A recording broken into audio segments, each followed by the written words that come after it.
자, 드디어 3주 만에 연재된 원피스인데요. 스티치는 과연 어디 편일까요? 자, 기억이 무게라는 제목인데요. 자, 제르마 66이 감정 없는 소풍 볼륨 28 살상무기 대량 생산이라는 제목이 아래 써 있네요. 표지에는 바이러스를 만드는 퀸, 창을 만드는 저지, 악마의 열매를 제작하는 시저의 모습이 보입니다. 베가펑크와 수수께끼 여인은 이 표지에 나오지 않네요. 바로 스튜시 말이죠. 마지막 표지 이후로 시간이 좀 지났네요. 자, 그들은 각기 다른 옷을 입고 퀸은 조금 더 통통해 보입니다. 시저가 만들고 있는 악마의 열매는 검은색이군요. 자, 챕터는 매드스 시간 동안 베가펑크의 일지에서 나온 내레이션으로 시작하는데요. 자, 플래시백이 아니라 현재 텍스트만 있군요. 베가펑크는 비록 세상이 인정하지 않더라도 그녀를 진짜 인간으로 본다고 하는데요. 베가펑크는 이 실험이 평화를 향한 첫걸음이 될 것이라고 전합니다. 본인은 베가펑크의 동정심을 얻기 위해 어린 아이로 변하고 우는 척 하는데요. 베가펑크가 보니 근처에 갔을 때 그녀는 다시 자신을 매우 버프받은 성인 버전으로 변하고요. 자, 그녀는 풍선처럼 부풀어 보이기도 합니다. 보이는 반짝거리는 보석의 형태로 베가펑크의 나이를 그에게 떨어뜨리는데요. 그런 다음 그녀는 베가펑크를 말할 수 있는 아기로 바꿔버립니다. 아마 그의 천재적인 두뇌 덕분이겠지요. 자, 베가펑크는 이렇게 말합니다. 뭐야, 저 반짝이는 보석은 내 나이? 베가펑크는 본인에게 과거에 쿠마가 그렇게 된 이유를 말할 수 없다고 말하는데요. 그 이유는 본인에게 큰 고통을 줄 것이기 때문이고요. 이런 이유로 베가펑크는 본인에게 절대 진실을 말하지 않겠다고 쿠마와 약속했다고 합니다.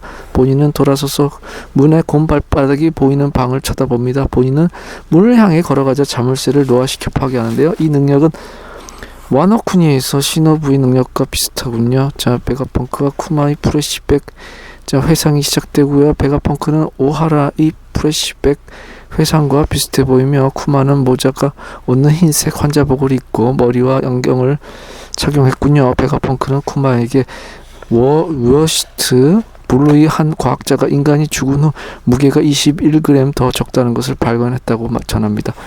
따라서 21g은 인간이 영원히 몸무게입니다.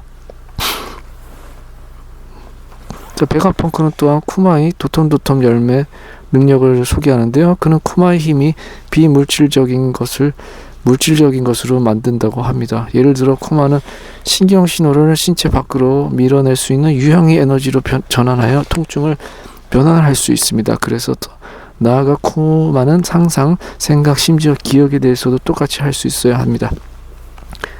자, 베가펑크는 인간 기억의 무게와 크기를 알고 싶어서 쿠마가 자신이 기억을 꺼내려 하길 바라고요. 쿠마는 창피해서 그렇게 하고 싶지 않지만 베가펑크는 과학을 위해 그에게 부탁합니다.